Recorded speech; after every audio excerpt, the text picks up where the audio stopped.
Right now, the Russian army is burning near Kharkiv. The Russians launched a desperate attack, but the Ukrainian defenders were ready. The occupiers' equipment was incinerated, leaving heaps of casualties. These images are truly shocking. Meanwhile, a new superweapon of the Ukrainian armed forces is entering the battle, capable of wiping out everything in its path. And all this is happening against the backdrop of Putin's mysterious disappearance. What is the Kremlin hiding? All this and more in our Hotspot broadcast. At this moment, the Ukrainian armed forces have surprised everyone. The Russians attempted to land troops in the Kharkiv region, hoping for a lightning breakthrough. But the Ukrainian armed forces were already waiting for them and set up a hellish trap. Meanwhile, Russia is urgently changing its tactics of attacks on Ukraine. But Kyiv has prepared a secret superweapon that will surprise you.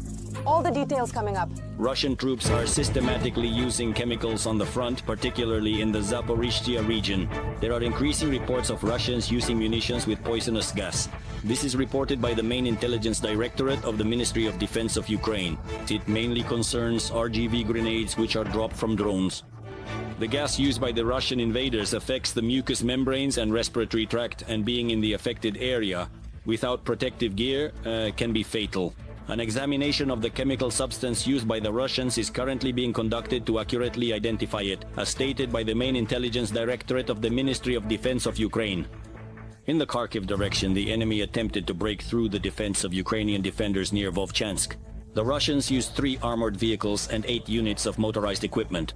As reported by the Operational Strategic Group of Troops Kortitsia, under the cover of fire, the invaders attempted to land their troops. However, Ukrainian soldiers managed to destroy 2 armored vehicles and 6 units of motorized equipment, and the aggressor abandoned 2 motorcycles on the battlefield.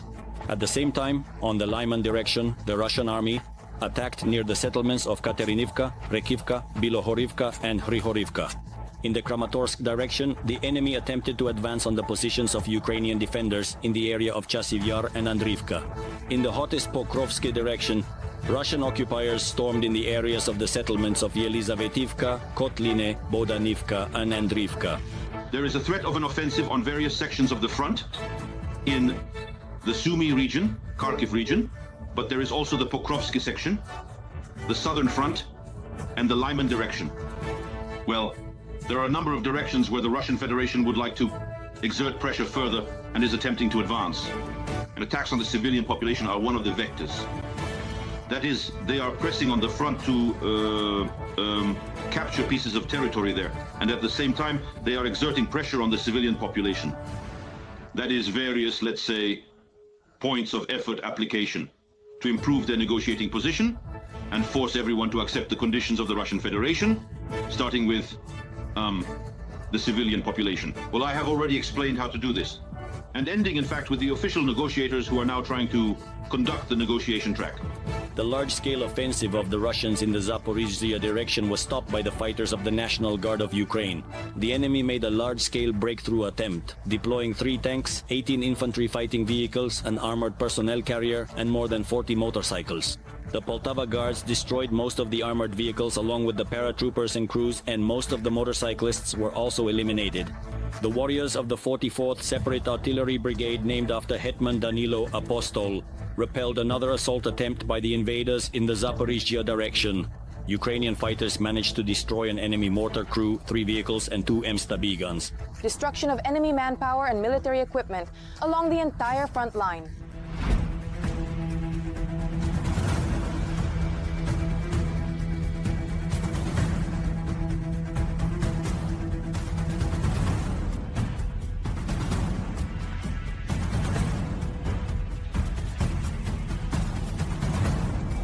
In the Pokrovsky direction, the Russians launched an assault on one of the Ukrainian armed forces units. An enemy tank attempted to break through the defensive fortifications, but the rifle battalion fighters significantly altered its plans.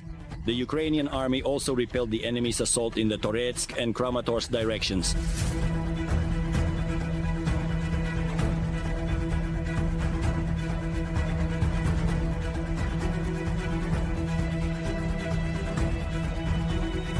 And here are the footage showing how the occupiers also got hit hard in the Kharkiv direction.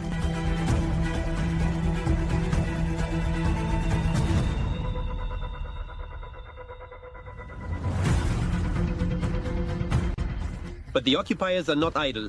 Putin's army is changing its tactics. in using Shahed-type kamikaze drones to deplete Ukrainian air defenses. At the end of March and the beginning of April 25th, the occupiers returned to a more familiar attack pattern. This is stated in the report by analysts from the Institute for the Study of War. First and foremost, it concerns the scaling up of strikes using unmanned aerial vehicles.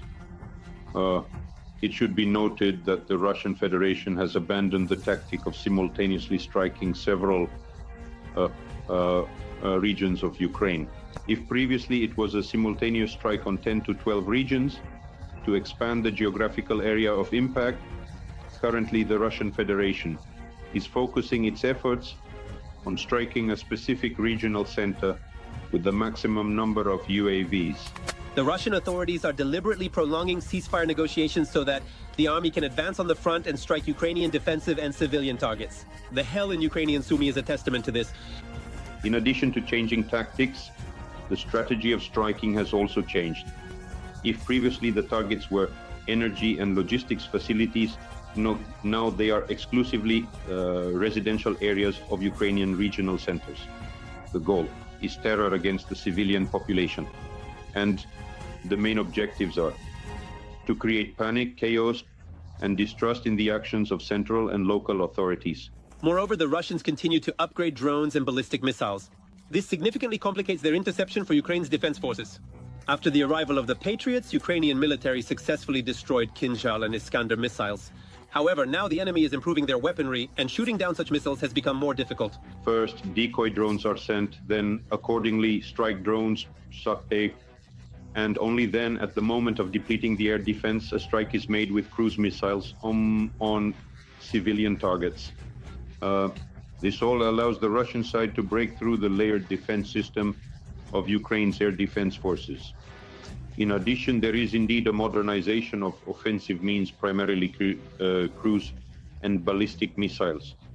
The Russian Federation takes into account the strengthening of the Ukrainian side with modern air defense systems. But Ukraine does not give up and is developing new systems to fight the occupiers.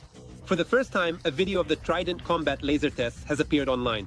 It can destroy attack drones, aerial bombs, cruise and ballistic missiles at a distance of up to 3,000 meters, and helicopters, airplanes, and reconnaissance drones at a distance of up to 5,000 meters. The Ukrainian Trident, based on the declared specifications, should have a system for long-term focusing on a moving target.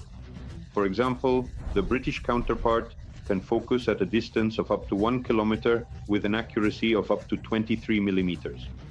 It should be noted that, according to foreign experts, the Ukrainian Ukroboronprom may indeed have these combat lasers with the corresponding tactical and technical characteristics. Meanwhile, Russian-style know-how.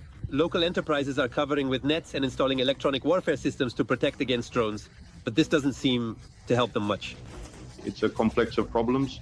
In addition, there's a lack of air defense systems. Moreover, there is a lack of air defense systems of both long, medium, and short range, which would allow for effective protection of logistical facilities.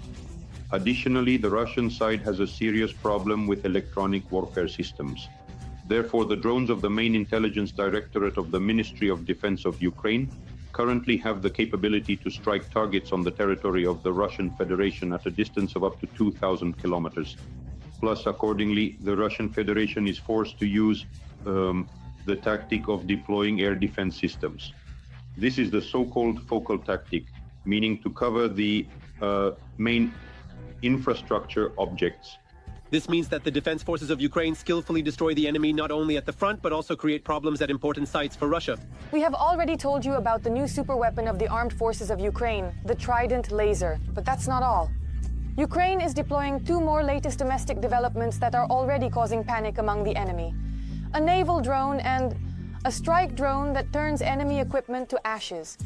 What can these new technologies do, and why is the Russian army already preparing for the worst? We are telling you right now. Laser weapons of the Ukrainian armed forces. The forces of Ukraine's unmanned systems demonstrated the operation of the Trident laser complex and revealed its capabilities. The laser installation can destroy strike drones, aerial bombs, airplanes, helicopters, and even ballistic missiles. The Trident was presented at the European Defense Industry Conference. During the tests, the operation against a ground target was demonstrated, as well as the use of the laser to blind the camera of a fiber optic FPV drone. We can state that today Ukraine is, if I'm not mistaken, the 5th country that can claim to have a laser. As of today, we are already at an altitude of more than 2 kilometers. This laser can shoot down airplanes, and we are now on the path to scaling it, enhancing and developing it. It really works. It truly operates.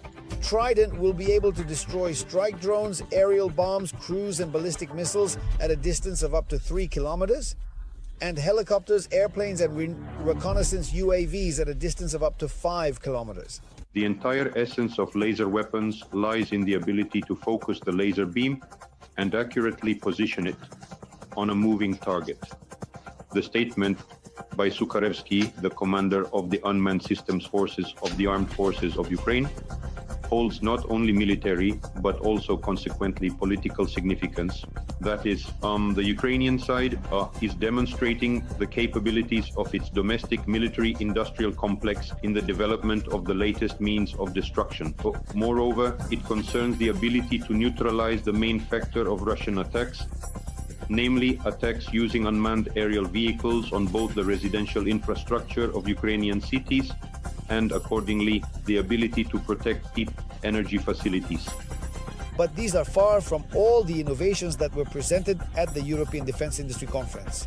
The Forces of Unmanned Systems also introduced new developments. The Alligator 9C drone, capable of carrying 6 to 10 torpedoes, and the Project Cessna Strike UAV bomber, which can drop a 250 kilogram aerial bomb.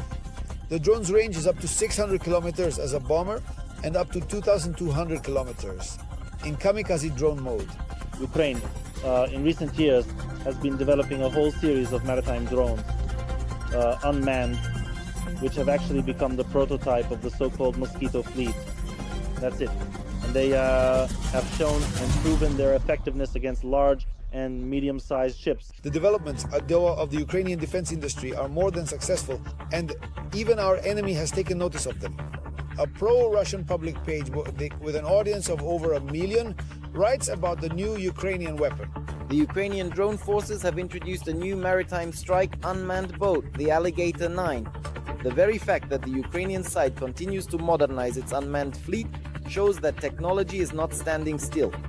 Following the FPV carrier unmanned boat, a torpedo carrier unmanned boat may soon appear, and even with the capability to install jamming devices. And this is a big problem that needs to be anticipated in advance so as not to find oneself in an awkward position when it happens. We can say that this is a significant breakthrough for the Ukrainian military-industrial complex in the development of innovative means of attack. The Unmanned Systems Forces were created only 6 months ago. Now, no unit of the Ukrainian army can be imagined without them. And the new developments presented at the Defense Congress showed how important these forces are for the armed forces of Ukraine. Ukraine is developing a large number of diverse systems. This concerns land, air, and sea platforms, including there is talk of the emergence of potentially underwater platforms, including platforms that can operate in 2 or 3 environments simultaneously. From Russia's perspective, it is important to understand that a wide variety of different systems makes it very difficult to counteract such systems because each system has its strengths and weaknesses, and countering a large number of diverse systems with different control, interaction, and operational technologies may ultimately lead to Russia being unable to effectively detect, destroy, and counteract such drones.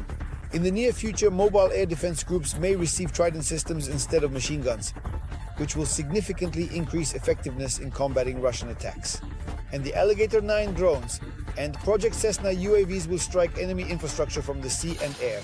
These are the far from rosy prospects that await the aggressor in the foreseeable future. Every voice matters. Join our community, support independent journalism, and help us bring you the truth from Ukraine.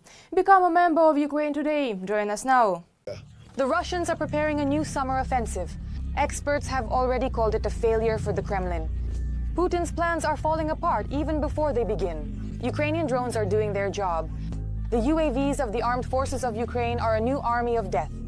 They are turning the equipment and manpower of the occupiers to dust. And this is something that Russians signing contracts should already be thinking about. After all, it is they who will soon have to face the deadly Ukrainian drones on the front. Watch for more details. The Russian summer offensive is doomed to fail.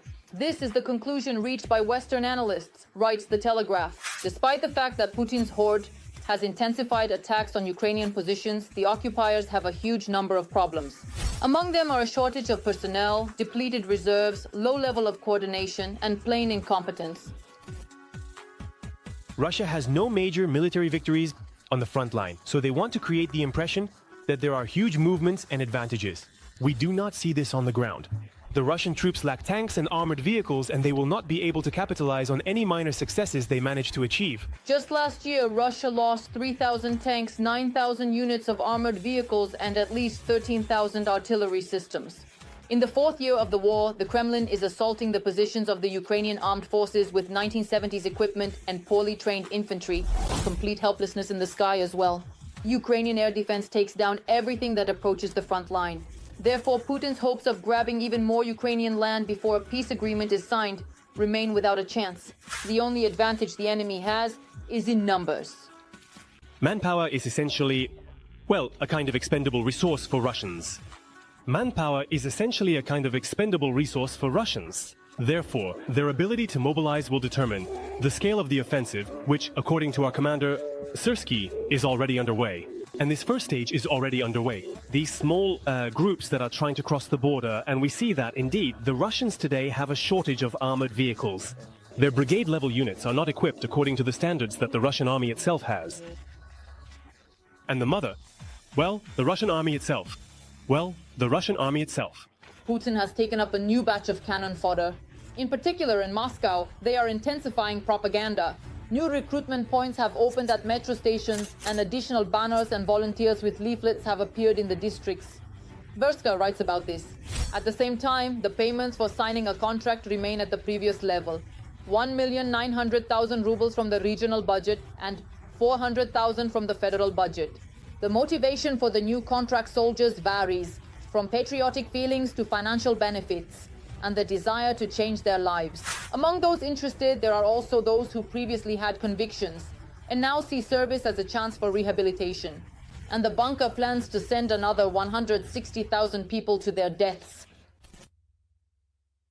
One of the recruiters, in a conversation with a Verstka correspondent, notes, "Some of the volunteers signing contracts recently are trying to jump on the last train before a possible ceasefire is announced and earn money."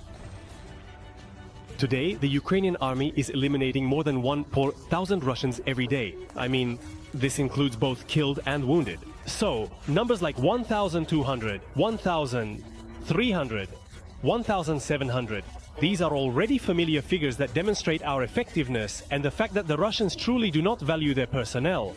But their mobilization capabilities have remained approximately at the level of 30, was seeing, in the best months, 35,000 people. So we see that we are effectively neutralizing their mobilization potential. Currently, the most vulnerable areas remain the Sumy and Kharkiv regions. In the Kharkiv region, the enemy was advancing as early as 2024 on Vovchansk and Lipsy, while in the Sumy region, the occupiers are trying to create a gray zone and shift the combat actions onto Dati, Ukrainian territory. The Sumy operation, for them, the main goal is not the city of Sumy. As a resident of Sumy, I have a very realistic view that Sumy is a small city with a small industry. That is, there are few factories, there are no critical enterprises that might be of interest, there are no military enterprises that would manufacture weapons. But Kharkiv is very interesting to them, and they couldn't take Kharkiv head-on. They got bogged down in Vovchansk, and there is no particular activity there now. All the activity is happening in the Lyman direction and in the Sumy direction. In the Lyman direction, unfortunately, they have some successes. They have advanced there and managed to secure positions across some small rivers. And the second direction is Sumy. If they manage to advance deeply in the Sumy and Lyman directions, it will resemble large pincers around Kharkiv. And in the Lyman direction, it will be similar to large pincers like Kharkiv. However, there are currently no real prerequisites for such a scenario to work for the enemy. Ukrainian defenders are ready to meet the occupiers as they should, with fire, metal, and full determination to give a strong rebuff. Whatever plans the Russians may make, all they can really count on is realizing once again, they are not welcome here. Urgent! Putin has disappeared. The Kremlin dictator has not been seen in public for 8 days. Rumors are spreading. Could it be that Putin is being hidden from the people and the world? What is happening at this moment in the Kremlin, and what is Moscow hiding? Details that are truly shocking right now. The Russian dictator has once more disappeared from view again.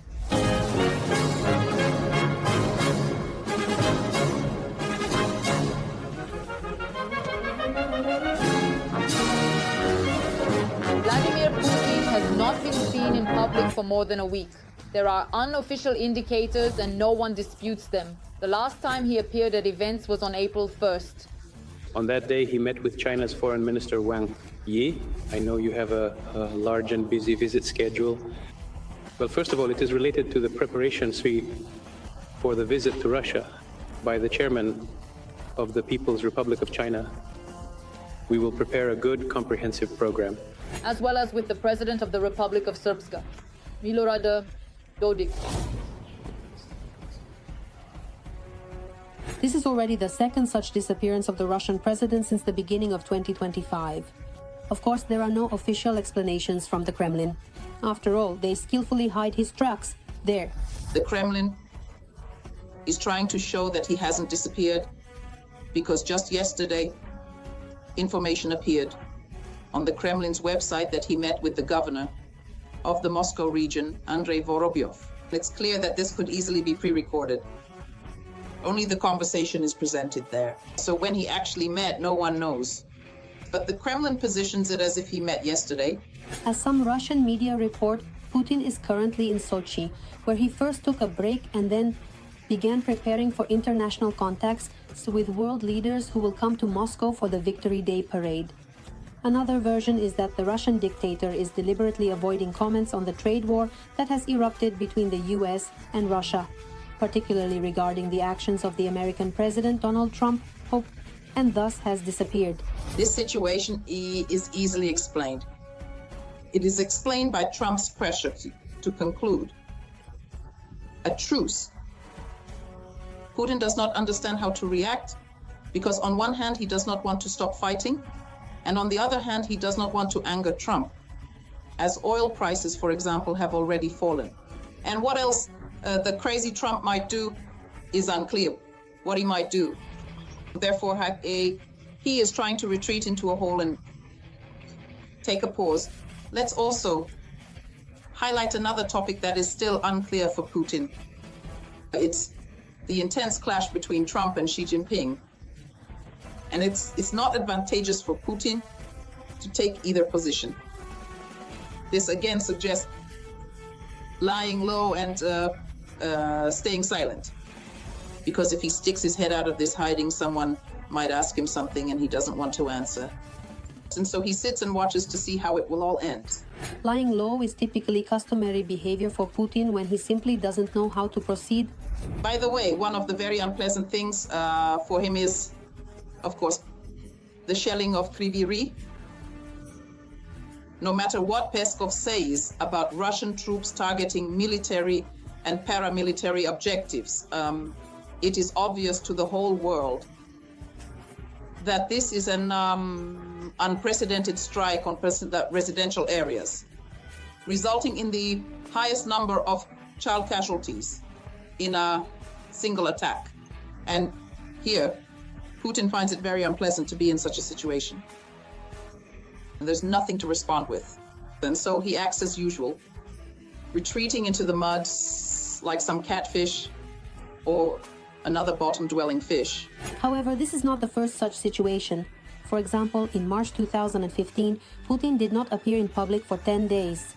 Another similar episode occurred in November 2024, when Putin disappeared from the public eye from the 8th to the 19th of November. Putin will definitely appear in some church on Easter. He always shows up somewhere for that. The question is, where will he appear, right? Will he fly back to Moscow for his Easter? Or will he stay in Sochi? I would guess that he will return to Moscow for Easter. But where he will go, either to some church in the Moscow region, which also happens often, or to the Cathedral of Christ the Savior to exchange Easter greetings with Patriarch Kirill, which he usually does. In fact, the Russian dictator lives in a kind of information vacuum, in receiving all data only from those around him. Putin is currently so much in his own cocoon, and let's not forget that he doesn't read the internet, so information is brought to him in folders. Therefore, his information bubble can be so different from reality that he may still consider himself the great one who outplayed everyone. And the current sharp cooling of relations between the US and the European Union, Putin might well attribute to his own victory. So, for now, he surely believes that he has more advantages than disadvantages. And until Trump hits him over the head, he will continue to think that way. Only reality and Putin's perception are very different. He lives as if in a world of fantasy, the script of which could collapse at any moment. That's all for now. For more fiery news from the front, tune in to the next episode.